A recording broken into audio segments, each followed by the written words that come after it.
애초에 주변의 물질들은 어디에서 왔는지 여러분들은 생각해 보신 적이 있나요?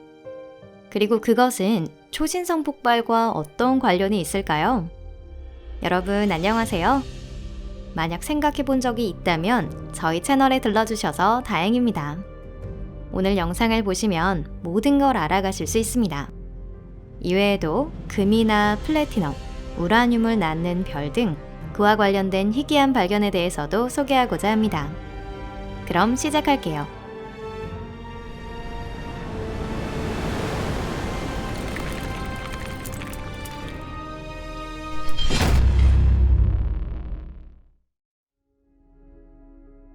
만물의 기원. 주위를 둘러보세요. 여러분 주위에는 무엇이 보이나요? 여러분의 컴퓨터는 금속이나 플라스틱, 유리로 되어 있습니다. 테이블은 아마 나무로 되어 있지 않을까요?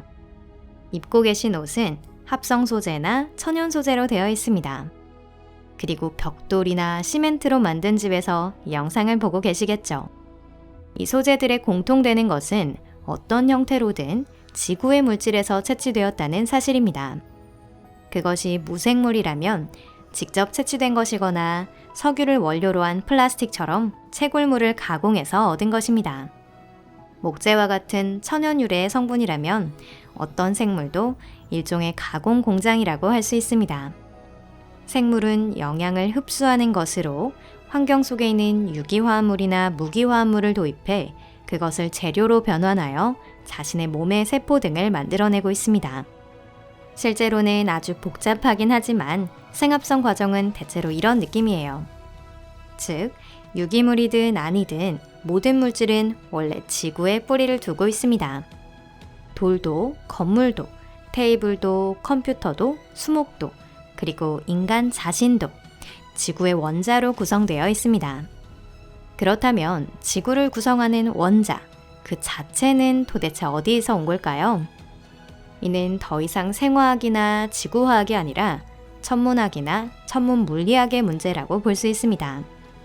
지구상의 물질은 우주에 그 기원이 있습니다. 지구는 태양 및 태양계의 다른 천체와 함께 가스와 먼지로 형성되었습니다. 그 가스와 먼지는 초신성 폭발에 의해 초래된 것인데요.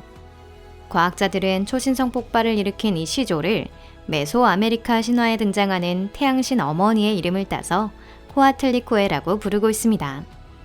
어느 항성도 본질적으로는 거대한 핵융합 장치입니다. 주로 수소와 헬륨으로 구성되어 있고요. 더 무거운 화학 원소의 합성 프로세스가 지속적으로 진행되고 있습니다. 항성이 초신성 폭발을 일으키면 그 원소는 물질의 일부로 우주 공간에 뿌려집니다.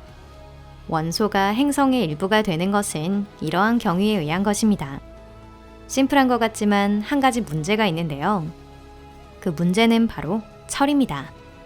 사실 항성 내에서 원소는 랜덤하게 합성되는 것이 아니라 엄밀한 법칙에 따라 합성되고 있는데요.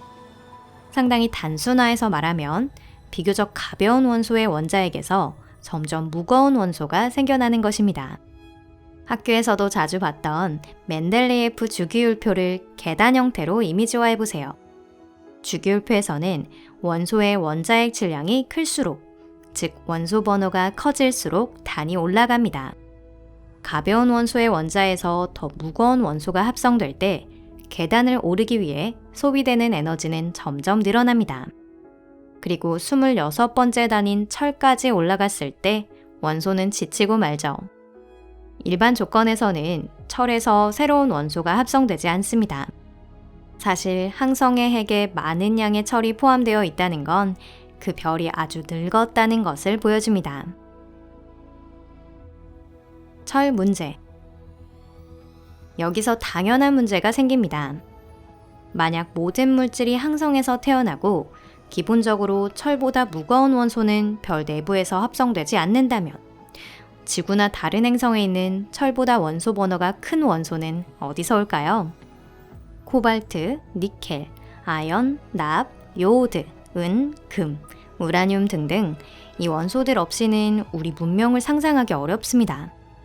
게다가 이건 원래 인간의 생화학에도 해당됩니다. 우리 몸속에는 중원소가 조금밖에 들어있지 않다고는 하지만 생리적으로 중요한 작용을 하고 있어요. 놀라실지도 모르지만 인체에는 소량의 우라늄도 포함되어 있습니다. 소화관 쪽 기능에 필요하다고 해요. 이 의문에 대한 답을 과학자들은 계속 찾고 있습니다. 일반적으로 철보다 무거운 원소는 초신성 폭발 때 합성되는 것이라고 생각됩니다. 앞에 계단에 비유하자면 이때 발생하는 엄청난 에너지가 원자를 밀어 올려 단을 끌어올린 것입니다. 하지만 이러한 반응의 본질을 과학자들은 오랫동안 간과하고 있었습니다. 또한 계산상 이 방법으로 합성할 수 있는 중원소는 극히 적은 반면 그중 몇몇 원소는 자연계에 상당히 흔한 존재로 나타났습니다. 예를 들어 운석에는 이디륨이 많이 포함되어 있는데요. 따라서 이 금속 광석이 어딘가에서 발견되면 그 장소에 과거 운석이 낙하했을 가능성이 높은 것으로 간주됩니다. 최근 과학자들은 수수께끼를 해명할 단서를 발견했습니다. 2010년 킬로노바라는 메커니즘이 처음 제시된 것인데요. 킬로노바는 초신성 폭발보다 더 파괴적이고 희귀한 우주의 대변동으로 중성자별 간 충돌이나 중성자별과 블랙홀의 충돌로 인해 발생합니다. 이때 방대한 에너지가 방출됩니다. 그리고 이 이론 모델의 저자가 추측하는 것처럼 우주에서 철보다 무거운 원소의 주요 발생원은 초신성 폭발이 아니라 사실 이 킬로노바일 가능성이 있다고 하는데요. 이를 위한 에너지는 충분히 존재합니다. 2017년에는 이 킬로노바에 의해 발생한 것으로 보이는 전자파와 중력파 버스트가 관측되었습니다. 이 이벤트의 주역이 된 건 NGC 4993이라는 먼 은하에서 충돌한 두 개의 중성자별로 밝혀졌습니다. 하지만 얼마 전까지 킬로노바의 전 단계에 있는 천체 관측에는 성공하지 못했습니다.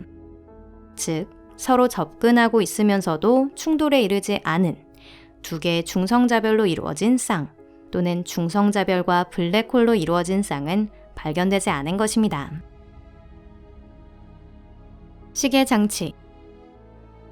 그러한 천체의 발견에 성공한 건 최근의 일입니다. 게다가 놀랍게도 우리 은하계에서 발견되었어요. 지구에서 약 11,500광년 거리에 있는 항성 CPT-292176. 이 항성에는 중성자별 동반성이 있으며 이 항성 바로 옆을 돌고 있습니다. 이런 경우에는 흔히 있는 일이지만 중성자별은 옆에 있는 별에서 물질을 훔치고 있습니다. 따라서 옆에 있는 별들도 머지않아 사일런트 슈퍼노바, 침묵의 초신성을 거쳐 중성자별이 될 수 있습니다. 그러면 중성자별이 두 개 이웃하게 되는데요. 두 개의 중성자별은 충돌해서 킬로노바를 일으킬 것입니다. 이건 아주 밝고 파괴적인 과정임에 틀림없습니다. 다만 그 모습을 볼 수 있을 거라는 기대는 하지 않는 것이 좋아요. 이 경우에 고시라고 하는 건 천문학적 스케일로 고시라는 뜻이거든요. 구체적으로 말하면 이 대변동은 약 100만 년 이내에 발생할 것으로 보입니다. 물론 이 천체에서 발생하는 킬로노바를 관측할 수는 없겠지만 그 대신 폭발에 이르는 과정을 자세히 살펴볼 수는 있을 거예요. 천문학자들은 킬로노바를 일으킬 수 있는 쌍이 은하계 내에 10쌍 이상 존재하는 것으로 추산하고 있는데요. 그러므로 이러한 쌍들은 극히 드물게 귀중하다는 점, 그리고 금, 심지어 플래티넘, 우라늄, 납, 그 외 기타 많은 중원소의 근원이라는 점, 이 두 가지 의미에서 금의 별이라고 할 수 있습니다. 이것으로 오늘 영상은 여기까지입니다. 여러분 끝까지 시청해 주셔서 감사합니다. 이 영상이 마음에 드셨다면 좋겠습니다. 이러한 희귀한 천문현상이 우주를 중원소로 충분히 채울 수 있었던 건 놀라운 일입니다. 근데 아무래도 이건 사실인 것 같아요. 하지만 초기 우주에서는 이런 이벤트가 더 많이 벌어졌을지도 모릅니다. 첫 번째 별은 매우 질량이 컸기 때문에 초신성 폭발과 중성자별 형성 단계를 거쳐온 것이 상당히 많았을 것입니다. 젊고 단명한 항성은 보통 단독으로 형성되지 않고 집단으로 형성되기 때문에 항성의 심지와 심지가 상당히 자주 충돌했을 가능성이 있습니다. 즉, 조사해야 할 일은 아직도 많이 남아있는 것이죠. 새로운 정보나 재미있는 정보를 놓치지 않도록 구독 부탁드립니다. 저희의 활동을 응원해 주신다면 좋아요를 눌러주세요. 그리고 물론 SNS 공유도 부탁드립니다. 저희와 함께 우주와 과학의 세계에 빠져들어 보세요. 그럼 잠시 동안 작별입니다. 다음 영상에서 뵐게요. 안녕히 계세요.